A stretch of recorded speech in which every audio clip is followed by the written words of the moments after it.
talk to God through a megaphone. I was a gremlin, I was a villain. That's just the path I was headed on. There's some treacherous waters I treaded on. Paid the price on that block when I bled alone. I got God in my blood, my genetics strong. 2, 1. All right, what's going on, everyone? So, yeah, welcome to the God-Fearing Podcast. I am your host, Robert Varela, and welcome. Thank you for tuning in today. As you guys can see, there's a reason why I haven't posted in 3 weeks, and I'll tell you all right now. The reason for it is because you guys see this wall behind me right here? So this wall, I'm starting to design a studio, and we're gonna go ahead and get that studio up and running soon. Hopefully within the month or two, I'll go ahead and make an announcement, and that way we can start bringing on guests and make it the quality of the content just make it so much more better. So it's gonna be really good, really good, really cool, and I can't wait for y'all to see it how it's all turning out. So as you can see, the wall looks pretty cool, right behind me. So yeah, let's go ahead and start. So as y'all can see from the thumbnail, and if you saw my Instagram post, I'm going to go ahead and react to or give you my thoughts and my reaction to the Hillsong Docuseries called The Secrets of Hillsong. Now, if you haven't seen it yet, then, you can still tune in. It's still going to give you my opinions and my thoughts. And honestly, I really don't think you have to watch the documentary, but I think if you want to, just go ahead and, be very cautious and be very aware of what you'll see, and a lot of really hard stuff that's really going to be tough to watch, and kind of it's really sad because I've had my own personal experiences, with Hillsong in terms of I love listening to the worship music, a lot of the influence from my church had come from Hillsong, things like that, and I wanted to show you guys something kind of personal. So I actually at my local church here. I actually met Pastor Brian Houston a while back when I was actually like around 15, 16 years old, and I actually wanted to show you guys. I had 2 books that I got from him, and as you guys can see, he actually even signed my books for me and everything. And it's called the Live Love Lead book. This one right here. It's I'll be honest, I never finished reading them, but yeah, that's that. And I also got this one right here. So it's kind of tough for me to really. Well, I wouldn't say tough, but it was more just really sad for me to have to make a video like this, because whenever you have a scandal when it comes to a church and stuff, it's just really tough to see, because then people will perceive you as a Christian, perceive the church, perceive it with you, and perceive people and Christians as a whole, which is it shouldn't be, right? Because just because one person messed up doesn't mean we should be the ones to be known to be the same way, right? So it's kind of sad, and whoever finds this, if you're having your own struggles with your own church and stuff like that, look around it with your surroundings, see what you're looking at, and just be very cautious for sure. And I wanted to show you guys, if you haven't seen it yet, the trailer. I'm going to go ahead and pull up the trailer really quick so y'all can just get a look at it, so you guys can see it and give you my thoughts. And if you don't know who Hillsong is, it is a church based off in Australia that has a very big influence over Christian culture as a whole for the past decade, and they've made so many worship songs and stuff like that. If you know the song, Oceans, if you know the song Oceans by Hillsong United, there's so many other great songs that have come from Hillsong worship that's linked to the Hillsong Church, right? So, to go about that, it's really hard. It's really hard to see that even though the church really messed up, it's even harder to know because they've also influenced so many other people. And when people would say like, "Oh, was this all really real?" Even though they're part of this, and I mean, I would say yeah, right? Like, even though the pastors and the worship singers, they had all their issues and problems, that doesn't mean that they didn't have, I guess, in a way, still had that impact through the Holy Spirit and through God to help them to influence others, right? And be better for people as a whole. So let me go ahead and pull up the trailer really quick, guys, so we can just react to it, and then we'll go ahead and just give you my full thoughts on it. So stay tuned. let me know in the chat where y'all from, who you are. Let me know. It'll be cool. Ask later if you want to go ahead and drop your questions, guys. I'll go ahead and react to them right now, live. And if you're here in the recording, thank you all for tuning in again. Thank you all for tuning in. So let me go ahead and play this really quick. So here we go.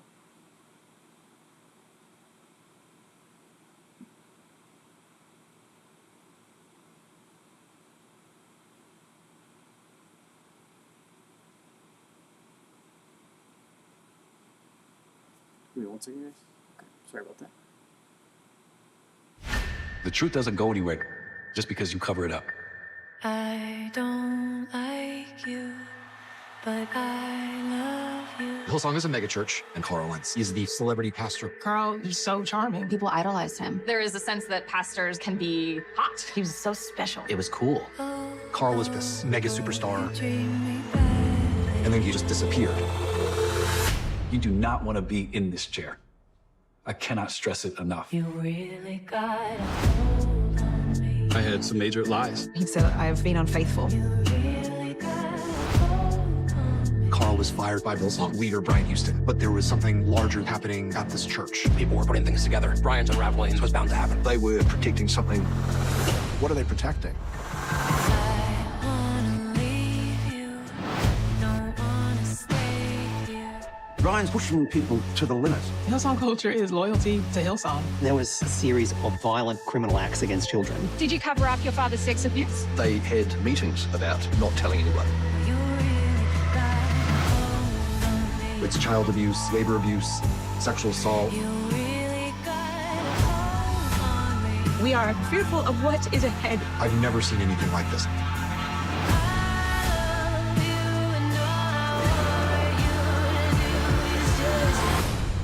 This is a church we're talking about.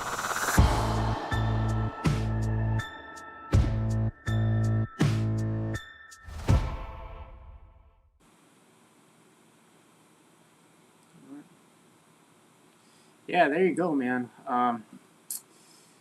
Yeah, it's very, very, very, very sad, but very, very true that they've had a lot of scandals, especially with the main pastors and the head pastors. And it's something we can all learn from, 100% for sure. And whether you still believe in this church or you don't, there's always something to take away from all of this at the end of the day. And just like I said, very cautious, very, very, very, very cautious. So I wanted to go ahead and the first thing I wanted to do was just kind of give you my thoughts and my takes on all of these things that really kind of messed it up for everyone, right? That in terms of Hillsong and their influence and their reputation as a whole, that they really, really messed up on. And to be perfectly honest, it's something that it's going to be very, very hard for them to recover. Very, very, very, very hard for them to recover from, and it's really tough. It's really tough. But anyways, so quick on the first thought, right? So I want to say that the documentary as a whole is actually well put together. It has the music is good, the quality is really great. The interviews were solid.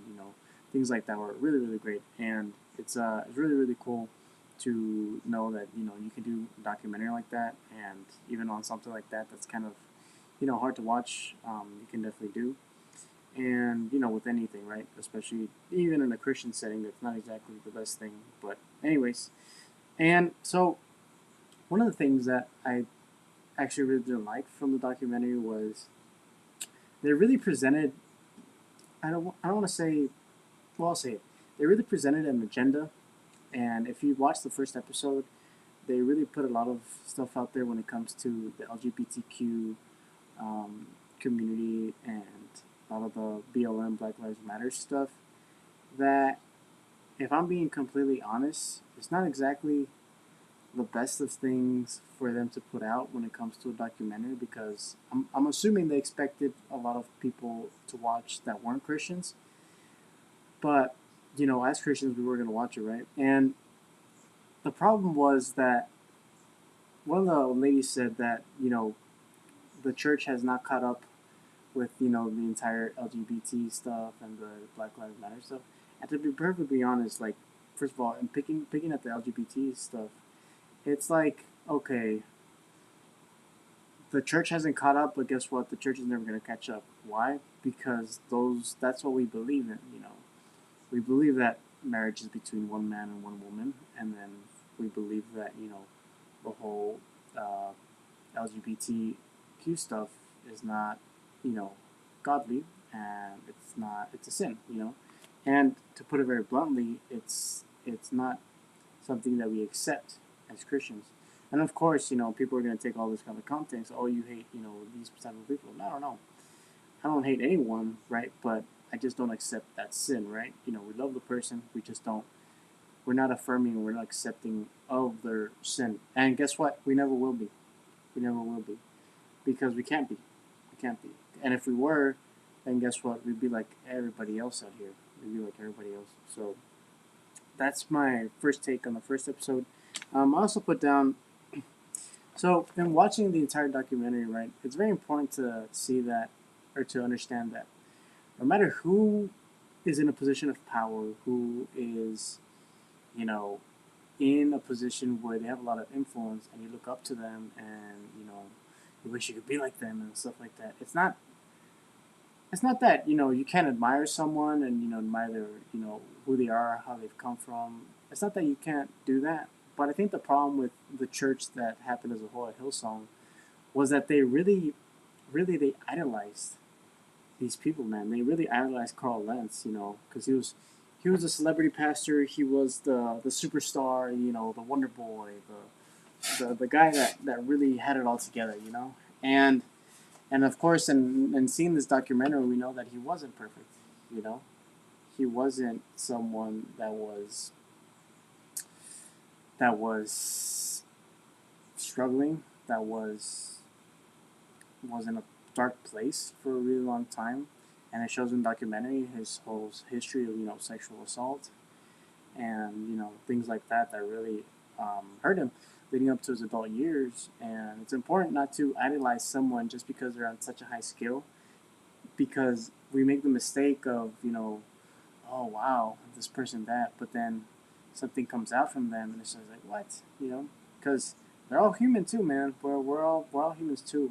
None of us are perfect. None of us will ever be perfect, and it's gonna be tough when you really think how it's all going to be either one thing or another that can come out from a person, and we expect something out of them. We expect them to be perfect, like a pastor, to the point where they can't do no wrong, right? And it just becomes this huge deal. But we as ourselves should, you know, expect to know that, you know, they will make mistakes, you know, no matter how big or how small, they will make mistakes. And, you know, of course, as pastors, you are held to a higher standard, but they're still human. They're still people. And if they don't handle the problems that they have right now, then it's going to be hard to overcome them, you know? It's going to be hard to overcome them. And I know my struggles, I know other people's struggles that they have. But guess what? You know, that's just how it's going to be for the rest of your life, man. You're going to keep struggling, and you're going to keep going, and you're going to keep going. But the important thing is to know that you can overcome it. You can overcome it, okay? So that gets to my point that we have to idolize Jesus and not people. Make sense? We have to idolize Jesus and not people. Because if we idolize people, we're going to fail so much, man, so much. And look, just because the church failed and had many moral failures, right, doesn't mean that it should be associated with Christianity and God and, you know, who he is, right? Because, you know, you've heard the thing where a lot of people have a lot of church hurt and stuff like that, which is very true, right? But I think the problem is that we can't associate that with, we can't associate the failures of a church with God, right? Because the church is human, right? The church is, you know, people who run churches, right?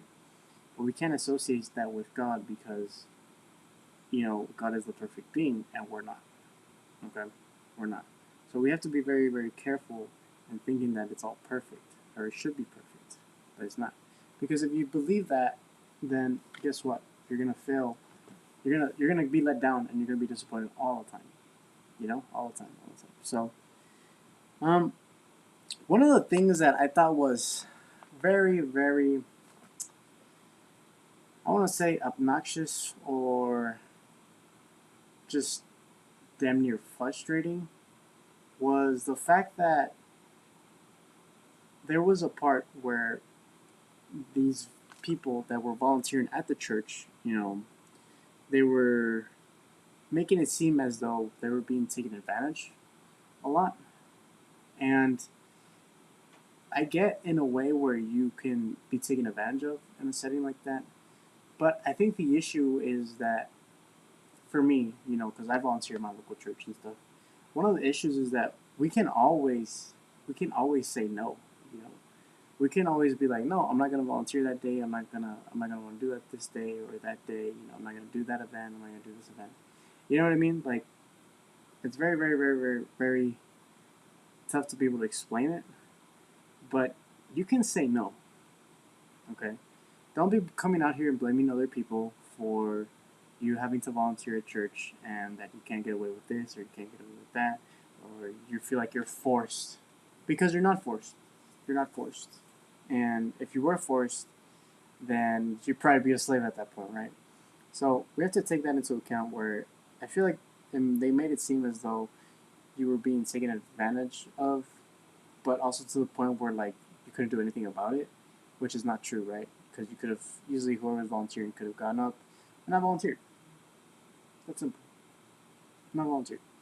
Not volunteered. So, there was one part that I do have to admit was kind of crazy, and this was in the first episode. Yes, this was from the first episode where they really did this one gay person wrong, which kind of really sucked because of the whole influence thing, and Pastor Brian Houston ended up saying no, he's not this.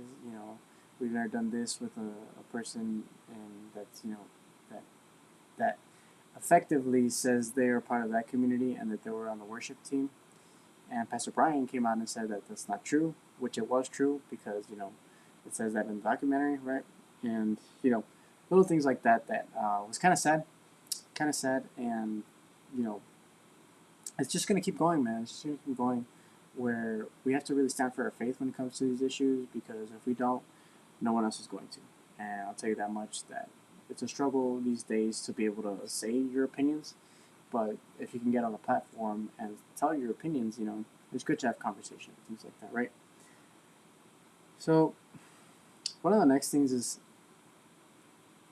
going to the nitty gritty now, right? Pastor Carl Lentz, if you don't know who he was, he did cheat on he had an affair with his wife and did some stuff with his nanny that he wasn't supposed to, that his wife actually, came and hit the nanny and everything like that, which was, pretty crazy to hear about. And before I touch base with all that, I think one of the best thing about the documentary that I really loved was actually the wife of Carl Lentz, Laura Lentz. She was awesome. She was a real MVP, man, because it's very admirable to see her, despite everything that she went through with her husband, with her having to resign from the church and stuff like that. Like, wow, man. Like, what a woman that she must be, for her to actually stay with Carl Lentz, even though he messed up, essentially everything. He messed up everything for himself, for his family, for the church, for the community, for Christians as a whole. You know what I mean? Like, she was a real MVP, for real, because without her, she would be, I'm pretty sure it would have been harder for Carl Lentz to recover faster than he would have, because as I was explaining right now towards the end of the documentary, he does do much better, or he is doing much better now, right? So, in terms of Carl Lentz, right? So, it really seemed that, in the interview, he was being very legit, very, very, very close-minded, or sorry, excuse me. It seems like he was very, very honest and true to himself in terms of when he gave the interview. because honestly, to this point, there's so much that he could say that people won't believe him in. But I like to believe that what he was saying up in the interviews was true, or that he had some sort of I want to say he had some sort of vulnerability to him that really helped for him to own up to his own mistakes, because I think that's a lot of the things now is a lot of people don't own up to their mistakes, and you know it's good to see someone that eventually they messed up big time, but they at least owned up to all of it, and with him he's now, if you don't know, he's I believe he's doing one of the administrative works now at Transformation Church with Michael Todd, and it's good to see that he at least is making a recovery where it looks like his family and him are doing much better. And I'll tell you this is going to be something that he is going to have to own up to for the rest of his life, man. He's going to have to own up to it for a long time, and he probably shouldn't preach again, if I'm being honest, just because of how bad this was. But it's going to be whatever God wills it. But in terms of my opinion, I think at least not in the near future for sure, because it's all very fresh. He shouldn't really put himself in the spotlight, so to speak, because it can be very, very, very, very, very, very, very controversial, so to speak. And one of the things that I really did see that I guess had me kind of going back and forth, right, is that there was a female up there that she was kind of complaining because she wasn't, or she didn't become a pastor, and she had been working hard to become a pastor, but she never did. And I get it completely, because you work hard for something and you want it, right? But I think they were making it seem as though they didn't give her that position because of what she looked like, what she did. They really tried to make it like a race thing, that she wasn't white, or she wasn't this, or she wasn't that, which doesn't make sense, because like even in Hillsong Atlanta, they had the black pastor was there. They made it seem as though it was a race thing, and they tried to really race bait. And to me, that wasn't something that really helped me to understand how this all fit in with the entire Hillsong thing, the whole Hillsong narrative. And to be honest, I really think that a lot of the documentary really was to,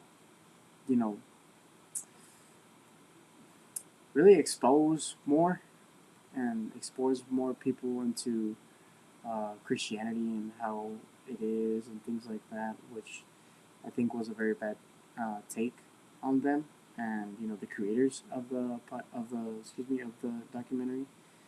And it's going to be something that there will always be a problem with, because we're unaffirming of a bunch of the things that a lot of people are affirming of now.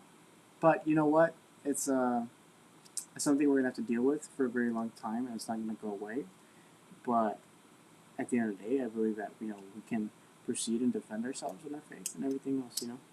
So let's keep going. And for the next few episodes, episode 3 and 4, right? They talked about a lot about the church and this and that, and the problems within the church, right? And there was one thing I like to say to people that are in church and stuff, have been church hurt and stuff. And if you expect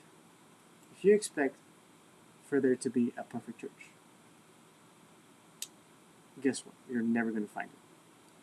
You're never going to find a perfect church, because if you think you are perfect, or if you think other people around you should be perfect, guess what? You're never going to find it, because there are flawed people everywhere, and there are flawed people in church. And I like to tell people this, but in the same way that, let's say you're married, right? That your spouse, you have a healthy marriage and everything, right? In the same way that your spouse is perfect for you, but they're still flawed, the same way church is. You know, the church that you're going to is flawed, but it might be perfect for you, right? As long as they're true to the word, true to the gospel, true to who they are as a people, true to them not having some sort of big scandals and stuff like that, a lot of drama and gossip and stuff. But it's a good church that helps out in the community. And praise God, man! Like it's great to have that. But if you put it in the perspective of where it's supposed to be perfect, it's not, and you'll get let down real quick, right? And the same way that your spouse is perfect for you, they're still flawed though. And the same way you go to a church that might be perfect for you, it's still a flawed church, It's still a flawed church. But you need to be able to find that middle ground of, deciding, making your own decision of what is a good church, what isn't a good church, being able to meet the pastors, and so on and so forth, and so forth, right? So I think if you go about that, it'll be much more better for yourself to understand how it's not all about you, and don't expect perfection when you're not perfect yourself. Okay, and so now I'm gonna get into one of the harder stuff, right? So Pastor Brian Houston, man, it's gonna be hard. Pastor Brian Houston, he had his dad, Frank Houston, who was founded that sexually assaulted and molested young boys, was founded that he covered up all of his father's pedophilia stuff and everything that his father did with that. It looks like, from what the documentary was saying, it looks like he covered it up. And it's tough because you wish that you would be able to understand that even though your mom or your dad did something wrong, you still wouldn't cover up their wrongdoings, right? If my mom or my dad, they did something really, really messed up that offends the law and breaks the law, then you best believe I'm gonna go ahead and tell, the police or the local authorities something. If it's something that big, right? If it's something like that, then obviously I have to really look at myself and say what is right, what is right for not just for me, but what's morally right. Because if you don't, then guess what? It's just going to be very, very bad, very, very, very bad, and it'll be hard. It'll be hard for you to be able to recover from. And looking at it now, like this caught up to Pastor Brian since that was happening since the 1990s and stuff, all the way up to now, and how that's all caught up with Pastor Brian. Like it's gonna be very interesting to see how it all plays out, because they're supposed to say June 5th. They are supposed to give the verdict. They're supposed to give the verdict. Excuse me. They're supposed to give the verdict for if he's going to be guilty or not. And if he's guilty, he's going to end up having 5 years in prison. Yeah. So 5 years in prison, and man, like that's something that the Hillsong brand as a whole is going to have so much trouble recovering from. Or not even just recovering, because I honestly, my mom told me earlier, she was like, they think this is something they're never going to recover from. And I told her, I think this is actually something that they're going to have to break down completely, that Hillsong is never going to be able to recover from, because what's going to happen is if they try to rebrand it, man, it's going to take forever. And honestly, I think they should just completely wipe it all down and just start over, I really do. Because I don't know, I can't see them being able to recover from something like this, and who knows, right? But that's just my opinion, right? And the sad part was that at the end of the documentary, they had a bunch of churches here in the United States. I believe it was like 17 churches, something like that. And come to find out now that I believe it was only like 6 churches that are open now in the United States, which is, oh man, that's tough. That's really, really tough to be able to be speechless because, you know, they had so much influence and so much power that all of a sudden, boom, it's just, jeez, man, just very, very sad, very, very sad. And, you know, it is what it is, and, you know, it's gonna be hard for them to overcome it. And I do applaud Carl Lentz for at least giving out some side of his story, being able to speak out and things like that. You know, we hopefully Pastor Brian and, you know, his whole family and, you know, the Hillsong church team at the end could be better eventually, could be much better, and we'll see. You never know. So we'll see. So let me go and pull up the comments real quick, guys. Let me see. Got a question from Jeremiah. What's up, brother? It's good to see you, bro. Let me go and pull it up. So his question, or his opinion. I feel like his Hillsong has been falling off for a while now, and this is really the nail in the coffin for them. Yeah, man. Yeah, I think it really all started with Carl Lentz, and I believe it was 2019 when he got caught in the affair. Yes, it was 2019. The hardest part is going to be recovering from that, but the even worse part is going to be harder for them to recover from the whole of the scandal of the pedophile stuff from Frank Houston. That's probably going to be the hardest thing. I think the fact if they were able to some way or another, if let's say the Carl Lentz situation happened, but then the pedophile stuff didn't happen or never came out, I think they would have been able to recover as a whole, because I think people would be smart enough to know, like, oh, you know, it was a pastor from New York and not the whole brand. I think that would be something they could recover from, but from this, I just don't think they can. I just don't think that they can. I don't think that they will, and it's gonna be even tougher to see how they respond to it, because, you know, they had a new, and it was crazy because they started to. So Pastor Brian Houston, he resigned from the position, right, because of all the allegations and stuff. But the documentary started making fun of, you know, the new pastor Phil Dooley. It's like, man, why you gotta make fun of the brother, man? You know, for trying to be a wannabe Brian Houston. Like, just let it go, you know. But yeah, I think maybe if that was the case, maybe they could recover. But right now, yeah, and especially with all this coming out, I don't think that it'll be possible. But who knows? Who knows? Who knows? So, any other questions? Any other questions, chat?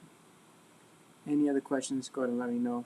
Go ahead and let me know before we end this live stream. And let me go ahead and make sure I have any other thoughts that I can write down.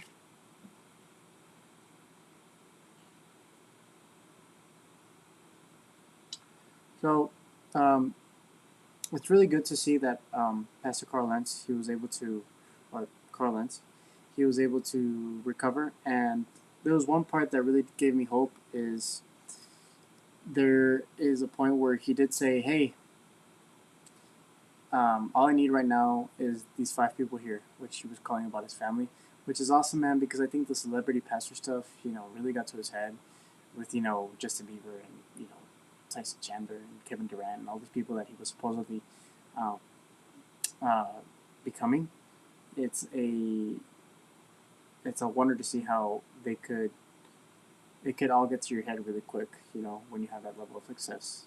And, you know, hopefully, you know, that never happens to any of us, you know, that we get up there, praise God, but that it doesn't come to the point where we get caught up in all this, right? So, yeah, so let's go ahead and get a question. So, Jeremiah, another question. What's up, brother? Why do you think pastors fail in this way? Good question, bro. Good question. Well, it's very interesting to understand that it's not just it's not just pastors that fail in this way. It's all of us, right? We've all failed in one way or another. Maybe we haven't failed to this extent, right? But we've all failed in some way, and I think the issue is really at the root of it is all really a heart issue because we all fail.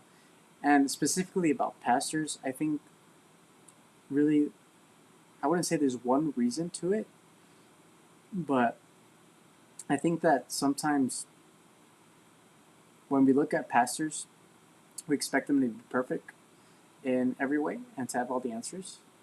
And sometimes we don't understand that they are people and that they are humans and they're always going to fail in some way.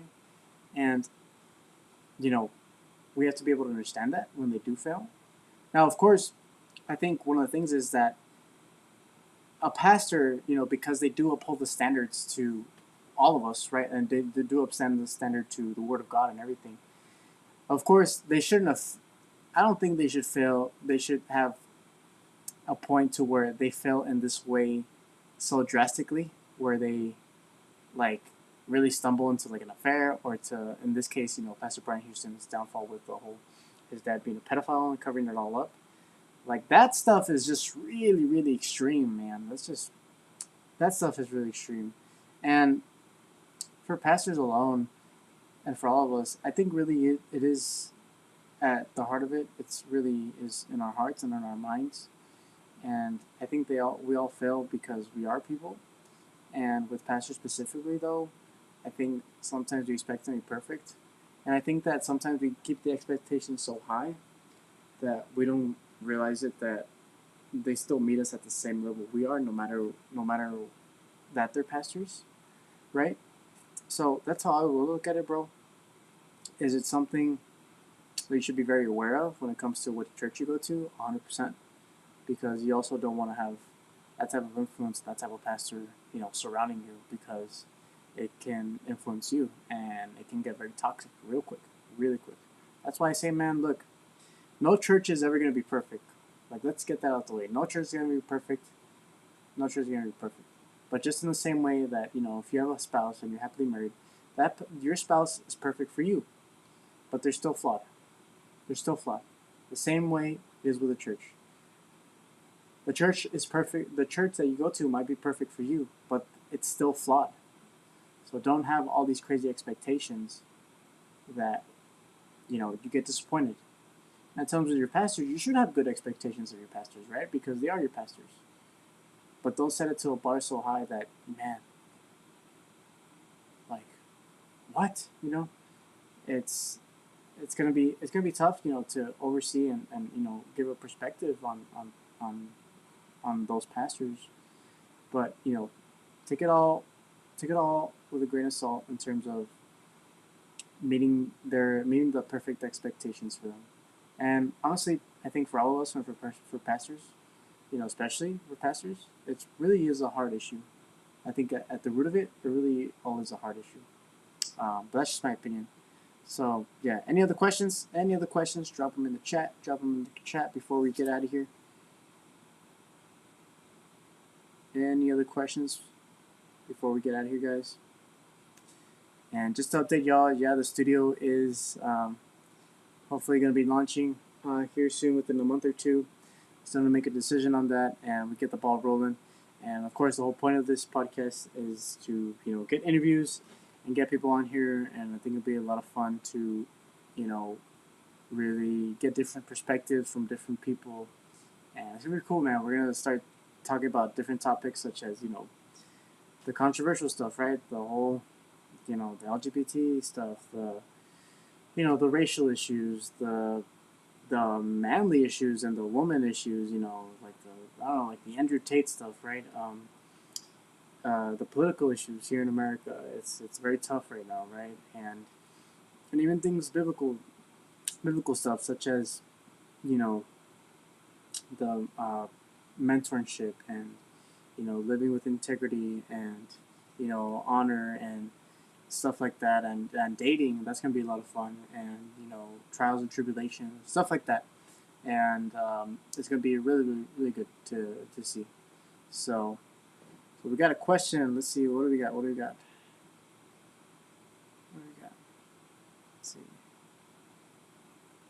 Sandra, what's up, dude? What's up? Amen. Our heart should be on God, not man. Yep, 100%, 100%. Yeah. If we focus on man, our hearts on man, we idolize someone. It's not gonna be good for us. We're gonna be let down real quick. So let's see. If you could go see a Hillsong service, would you? Uh,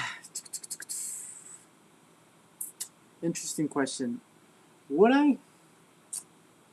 I think I would. If I got the opportunity to, I think I would. Um, I would definitely go just to, I guess, in a way, see it. Because, I mean, it is Hillsong still, right? I think I would still go. Would I handedly go by myself and just go? No. I think if maybe someone invited me, or if for whatever reason I'm in the area, I would probably go. Um, then I would definitely, consider that for sure. But I'm definitely not gonna go like travel to New York to go to Hillsong New York, or travel to LA to go to Hillsong LA, if that makes sense.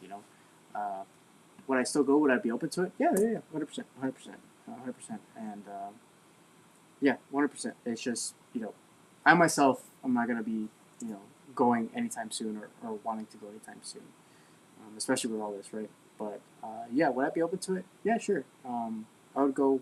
If someone invited me. I mean, pay for my plane ticket. Yeah, for sure. But other than that, that's my thoughts on it. I would be open to it, but just I wouldn't go by myself, single handedly, just to go. If that makes sense. So yeah. Let's see another question. Would you ever try Hillsong College? Yeesh. So in the documentary, they actually touch based on the Hillsong College and all the stuff that's going on.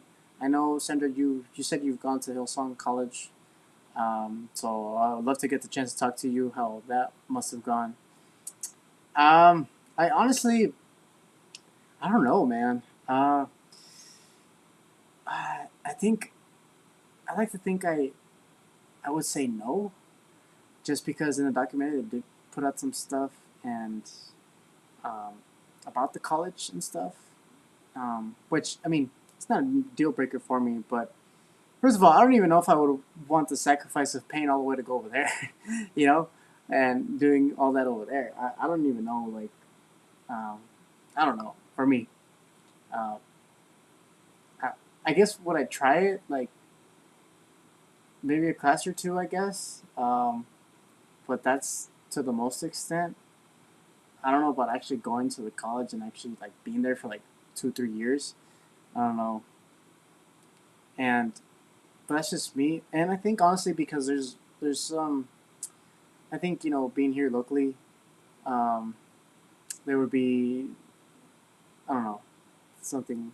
There's one in the U.S. Okay, the one in the U.S. So I feel like the college shows you their heart and not what others say. Yeah, yeah, 100%. Yeah, I mean, with anything, right? Like I mean, that's just me looking from the outside perspective, from the outside view of everything that's been going on, for sure. I'm pretty sure if I went, I'd probably have my mind changed in some sort of areas, for sure. And but I can't speak on what I don't know. I gotta speak on what I do know or from what I have seen. But for sure, I definitely agree with you. I'm pretty sure if I did go, there would be something different. I had no idea there was actually one here in the U.S. I actually just thought it was in Hillsong and Australia. So that's pretty interesting. That's pretty interesting. But even then, like I don't know if I would still go, um, just because I think there's other resources that I could look to really educate myself. I could really educate myself in other ways. But I mean, I'm not. If someone tells me, "Oh, I'm gonna go," I'm not gonna be like, "Oh, don't go. This, that, don't go." You're gonna be miserable. No, no, no. It's just for me. I don't really see the need, especially because I don't know if. I guess because I guess like a Bible college, right? Like I don't know if that's something I would want to do anyways. But would I be open to going for like a class or two, just check it out? Yeah, sure. Why not? Even like a little semester. Yeah, sure. Why not? And I think it'd be interesting. Especially now, like how they must have to like I guess carry themselves in a way where they are all knowing that there's a bunch of scandals and stuff, like they must like at least have some sort of opinions on all of this, right? I'm pretty sure the leadership there and people there, they have all their opinions on all of this, right? But let's just put it this way that Hillsong didn't exactly make themselves look good in the midst of all this. Can they recover? Sure. Will they? Time will tell. But yeah, that's just my opinion on that. So yes, Andrew, I'll definitely maybe check it out, one or two things. But definitely, I don't know if I would ever really attend there to go for like a 3 year or maybe like a course, sure. But I don't know for like a few years or something. But yeah, time will tell, right? So any other questions, chat? Any other questions? Any other questions before we get out of here? And yeah, everyone. So it's gonna be fun. I can't wait to start bringing people up here to interview. I have so many people lined up already. It's pretty crazy. The support I've gotten from everyone, and I'm trying to make this more consistent. Obviously, I'm gonna start posting more clips and stuff on my YouTube channel, and then obviously on the Instagram page. If you don't follow it yet, go ahead and follow the God-Fearing Podcast Instagram page. So, if there's any other questions, chat, thank y'all for tuning in. If you're here live, I appreciate you so much. It's really awesome, and it helps me a lot to know that there are people supporting me in all this. And even though it might be small, one day, God willing, it can be even better and bigger one day. And we'll see, right? And sooner or later, I can't wait to show you guys the whole tour of the entire studio that I'm gonna have here, and it's gonna be awesome. So I can't wait to show you all of that, for sure. Well, I'm gonna give it a minute. If anybody else has any other questions before I end the live stream, and if you're on the recording, thank you for tuning in. It's an honor for y'all to just hear me out, my opinions on certain situations and certain things, and I didn't think a lot of people would care my opinions and my thoughts, but yeah, it's hopefully God wills it, right? Hopefully God wills it. And full transparency, guys, like it's really hot in here. It's really hot in here. I'm sweating in here, and we got an air conditioner and everything, so we're gonna be out here, hopefully with air conditioning soon. So it's gonna be really really good. But yeah, hopefully y'all like this wall back here. The wall came out pretty cool. I'm gonna paint it to like a grayish, so it's gonna look really nice with the stained paint. So yes. Okay. Well, looks like there's nothing else for me. Alrighty. Well, thank you everyone for tuning in. Really means a lot, and I can't wait to continue dropping more episodes. This was episode 4 of many more yet to come. So thank you all for tuning in. I'll see you all on the next one. Have a great day. Stay true to yourself. Take action and become God-fearing. I'll see y'all on the next one.